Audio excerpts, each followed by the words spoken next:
வருவாய் எல்லையை பிரிக்க எதிர்ப்பு தெரிவித்து அரியலூர் திருக்கை கிராம மக்கள் சுமார் 300 பேர் மாவட்ட பெருந்திட்ட வளாகம் முன்பு அமர்ந்து தர்ணா போராட்டத்தில் ஈடுபட்டு வருகின்றனர். இது பற்றிய விரிவான விவரங்களுடன் இணைகிறார் எமது செய்தியாளர் சிவச்சந்திரன். தற்போது மாவட்ட பெருந்திட்ட வளாகம் முன்பு அமர்ந்து தர்ணா போராட்டத்தில் ஈடுபட்டு வரும் மக்கள் என்ன மாதிரியான கோரிக்கைகளை முன்வைத்திருக்கிறார்கள்? இது பற்றிய விவரங்கள்.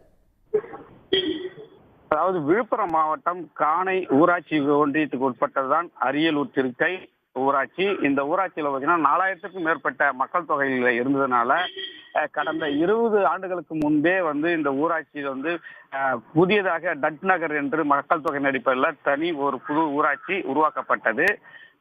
ஊராட்சி தனியாக பிரித்து உருவாக்கப்பட்டாலும் வருவாய் எல்லையை பிரிக்கவில்லை. இந்நிலையில்தான் தற்பொழுது அந்த ஊராட்சியில் போதிய வருமானம் இல்லாத காரணத்தினால் வருவாய் எல்லையை பிரிக்க வேண்டும் என அந்த ஊராட்சியினர் ஏற்கனவே கோரிக்கை வைத்திருந்த அடிப்படையில் அரசு வருவாய் எல்லையை பிரிக்க திட்டமிட்டிருந்தனர்.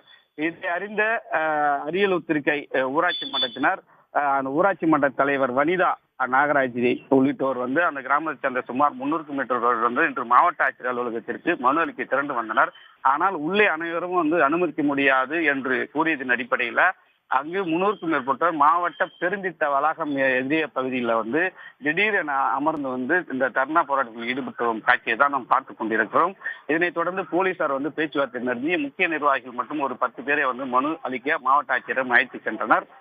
தற்போது மாவட்ட ஆட்சியரும் அதாவது இந்த எல்லை பிரிவு சம்பந்தமாக இரு ஊராட்சிகளை கலந்து ஆலோசிக்க அரசு வருவாய் எல்லையை பிரிக்கும், அதனால் அச்சப்பட தேவையில்லை என்று கூறியதன் அடிப்படையில் தற்போது அவர்கள் போலீசார் கலந்து செல்லும் பணியில தான் ஈடுபட்டு வராங்க. அதையும் நாம் நேரடியா பார்த்து கொண்டிருக்கிறோம்.